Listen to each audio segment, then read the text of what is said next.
pamilya, suod. Their names were Juana and Carla. O kinakalan, mga si Juana o si Carla. They grew up together as best friends. Nagdato sila, nasuod kayo na higala. They loved each other very much. Maayo sila maayo. When one sister was in trouble, the other one knew it. Kung ang usa kay igsoon, naa sa kadugdanan, ang usa kay igsoon sa masayo din. Sometimes they would trick their friends and teachers and pretend to be each other. Sahay ilang mga bulan, ilang mga maestra o ilang mga higala. They were identical, so they couldn't tell them apart. Palihog kayo silang dagway, manang wakjun masayo kung kinsa ba to, si Carla ba to o si Juana to. But as they got older, they started to drift apart. Apan sa diyan sila nagkaanam o kakahingkod, sila medyo ni distansya na sa matang usa.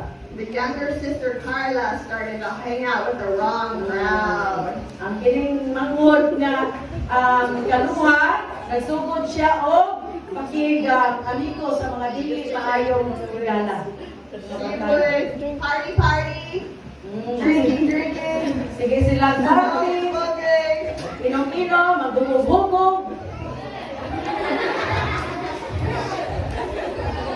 She wanted to fit into the bad crowd. Kay buot niya, na masuod gayon siya ngadto sa dili maayo nga mga kaubanan. She started joining them and stealing from other people's houses. Sugod siya o panawat, atos mga balay-balay, aron mangawat. They would steal kwarta. Mangawat sa sila kwarta. They would take notes. Oh! Isang mga hinalayhay nilang kwaon. Dito tayo. Juana was so concerned for her sister.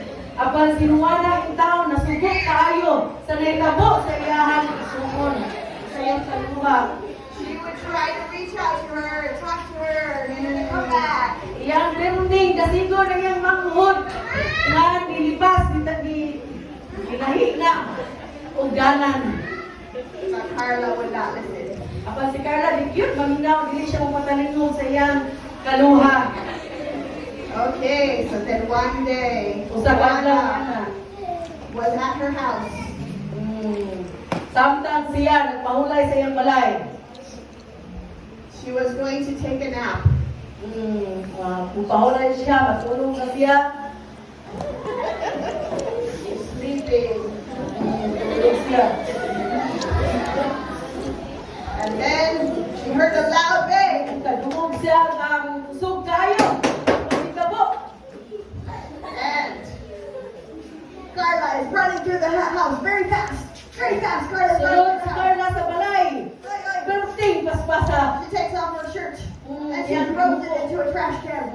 Yang gilabay dito sa basurahan. And she runs out very fast. Down, she runs out. Dagan siya na po pagawas. Iskamo, maigyas. And Juana wakes up.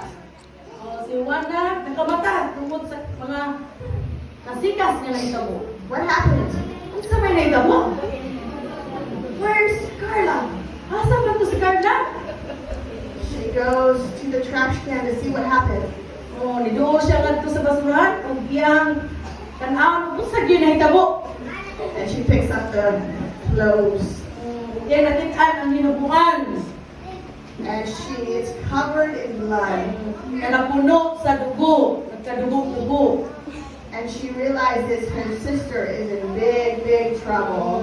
Ug iyang nalingdatan na iyahang igsuhol